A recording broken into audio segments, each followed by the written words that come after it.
झारखंड में विधानसभा चुनाव को लेकर के तमाम उम्मीदवार जो है नॉमिनेशन कर रहे हैं। पहले चरण के चुनाव को लेकर के मतदान 13 नवंबर को होना है। ऐसे में हुसैनाबाद विधानसभा क्षेत्र से निर्दलीय प्रत्याशी के तौर पर आज कर्नल संजय सिंह ने नॉमिनेशन किया और हमारे साथ मौजूद हैं।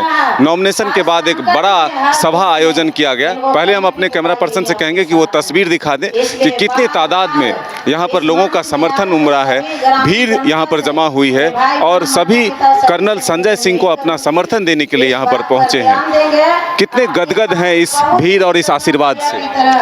जी देखिए, ये भीड़ जो है ये आक्रोशित भीड़ है जो विगत 25 वर्षों से यहाँ पर भ्रष्टाचारी नेताओं के द्वारा इनके अंदर जाति पाति का भेद डाल के इनको गुमराह करके और दो भाग में बांट के ये विगत 25 वर्षों में मात्र 3 लोग, कभी उनकी पारी और सब अपनी बारी बारी से करते थे। एक ही तरह के नेतृत्व से, भ्रष्टाचारी नेतृत्व से ये गरीब लोग, उबे हुए लोग हैं। इनको एक नया तटस्थ नेता चाहिए था, पढ़ा लिखा नेता चाहिए था जो इनकी बात को समझ सके। इनकी मूलभूत समस्या, मैं 5 एस पे काम कर रहा हूँ। पहला एस स्वास्थ्य है, शिक्षा है, सड़क है, सिंचाई है और सुरक्षा है।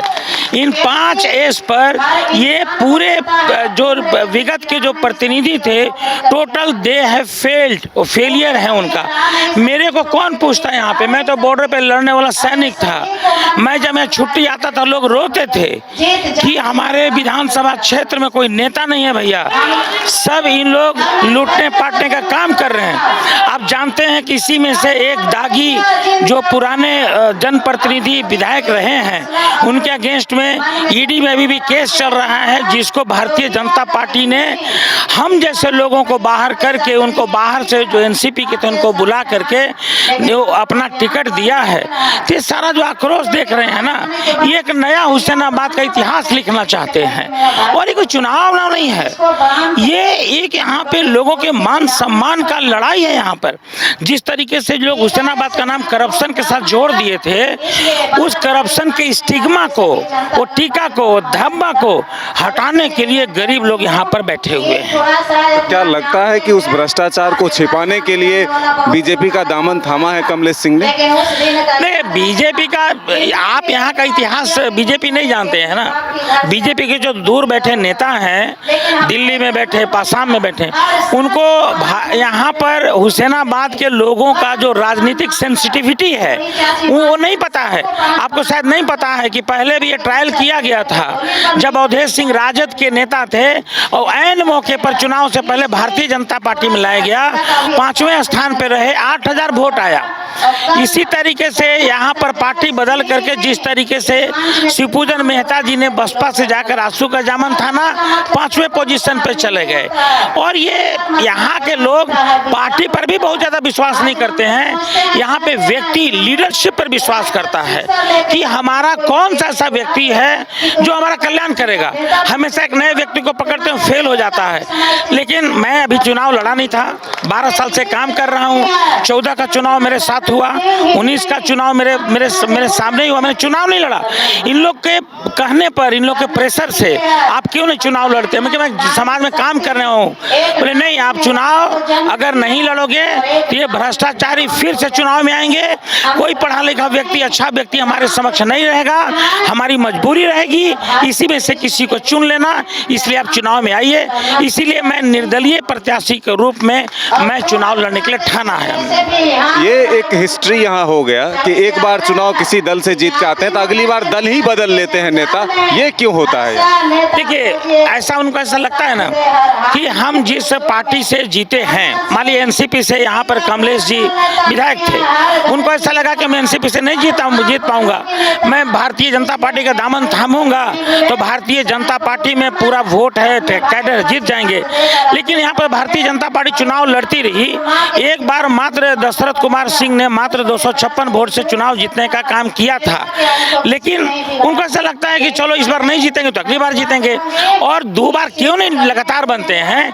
क्योंकि चुनाव जीतने के बाद में परंपरा हुसैनाबाद में चली आ रही है, चुनाव जीतो 4 साल सो जाओ, 5वें साल में आओ, लोगों से माफी मांगो और तुम हार भी जाओगे, दूसरा जीतेगा, फिर आते रहो, फिर 3 साल 4 साल या दो चुनाव के बाद में फिर जनता चुन लेगी।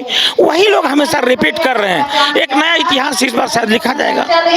कर्नल संजय सिंह 5S पर तो काम कर रहे हैं, लेकिन हुसैनाबाद में सबसे बड़ी समस्या अभी तक क्या है और कितना विकास हुआ? अगर दल बदल के बाद ही अगर चुनाव जीतते रहे तो कहाँ देखते हैं आप हुसैनाबाद को? देखिए, मैं जो आपको बताया 5S के ऊपर में, वो सारा का सारा पर कोई विकास नहीं हुआ है एक्सेप्ट द नेशनल हाईवे के छोड़ के जितने भी ग्रामीण विकास की road, inter village connected road हैं, वो सारे के सारे रोड चले जाइए गड्ढे में परिणत हो गए हैं, क्योंकि उनका गुणवत्ता से नहीं बना था। यहाँ पर जो शिक्षा पद्धति है, 8वां क्लास का बच्चा भी 3रा 4था क्लास का आपको किताब नहीं पढ़ सकता है। यहाँ से जो AK सिंह डिग्री कॉलेज से लड़के पढ़ के निकलते हैं, वो भी बुरी तरीके से उनको कोई नॉलेज नहीं होता, इसलिए कोई भी कंपटीशन को क्वालिफाई नहीं कर पाते हैं। शिक्षा में, गरीब बच्चों की शिक्षा में समुचित विकास के मद्देनजर रखते हुए उसमें काम करने की आवश्यकता है। मेरा हुसैनाबाद नदियों से भरा हुआ है, लेकिन हमारा पूरा का पूरा भूमि असिंचित है। यहाँ पर सोलर ऊर्जा के साथ में, लिफ्ट इरिगेशन के साथ में एंड उसके बाद में ड्रिप इरिगेशन की नए कंसेप्ट के साथ में यहाँ के भूमि को सिंचित करने की आवश्यकता है। यहाँ पर सुरक्षा को अच्छा प्रदान करना चाहिए, ताकि हमारे यहाँ जो टूरिज्म में अच्छा स्कोप है, आपका चले जाइए जो हमारा भीम चूल्हा का स्कोप है, आप चले जाइए जो कुंड पर जो जलप्रपात है, आप चले जाइए बटाने डैम है, इस सब में टूरिज्म का अच्छा स्कोप बढ़ सकता है। क्यों नहीं बढ़ सकता? लेकिन विजन चाहिए ना बढ़ाने के लिए, वो है। महिलाओं ने आपको राखी बांधी और ये भीड़ में जो है सबसे ज़्यादा महिलाएं हैं, तो क्या महिलाओं के का जो फोकस है आपके ऊपर ज़्यादा है कि कर्नल अगर जीत कर आते हैं तो उनका विकास होगा, उनके लिए आप काम करेंगे? हुसैनाबाद के वोट को यहाँ के पुरुष महिलाओं को दबा करके घर में उनके अधिकार को छीन करके उनको राजनीतिक तरीके से और उनका जो पॉलिटिकल अवेयरनेस है उसको दबा के रखे थे। मैं आने के बाद में उनके बीच गया, उनके अंदर जो उनके सेल्फ एम्प्लॉयमेंट का जो बहुत सारा का विजन था वो हमने बढ़ाने का काम किया। आप स्वाभिमानी बनो, आप स्वतंत्र बनो, आप जो है अपने से कमाओ। पहले ज़माने में आप देखते होंगे कि महिलाओं का बहुत सारा काम था, जांता पीसना, ढेंकी कुटना, कढ़ौरी परना, अदौरी परना, तिलौरी परना, ऊन बुनना, स्वेटर बुनना, वो घी निकालना, ये सारा काम अब मशीन कर रहा है। इनके हाथ खाली हैं, और हाथ खाली हैं तो इनके पास पैसा नहीं है, पुरानी व्यवस्था है नहीं, बेटा बाहर कमा रहा है, बेटी कहीं और चले गई। इस महिला को यदि 200 रुपया अपने किसी काम के लिए चाहिए तो उसके पास कोई पैसा नहीं है। मैंने महिला स्वावलंबन पे काम किया। इनके यहाँ जा करके हमने एक ग्रुप बनाया, समूह बनाया, शिक्षित किया इनको महिला स्वावलंबन, सिलाई में, पापड़ बनाने में, अचार बनाने में, उसमें हम लोग आगे बढ़ाया।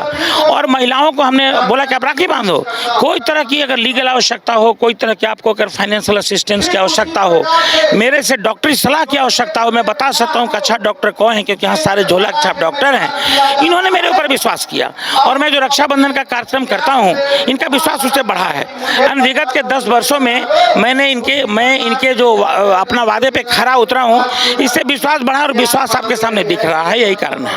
तो लगभग 12 वर्षों से लोगों के बीच जाकर अपने विजन को बताने के बाद कर्नल संजय सिंह को जो समर्थन मिला, इसी समर्थन के बदौलत आज वो चुनावी मैदान में है और लोगों की भीड़ ये बता रही है कि कर्नल संजय सिंह काफ़ी मतों से विजय होंगे। ये इनका दावा है, इनका विश्वास है। अब आने वाला वक्त बताएगा कि आखिर किस तरह से यहाँ पर चुनावी परिणाम होता है, किस तरह से चुनावी प्रक्रिया को पूरा कराया जाता है। अपने सहयोगी राजबल्लम के साथ मदन सिंह, न्यूज़ 22 को कराची। बिहार के श्रेष्ठ nursing paramedical pharmacy, ITO management प्रशिक्षण संस्थान, SK Mandal group of institution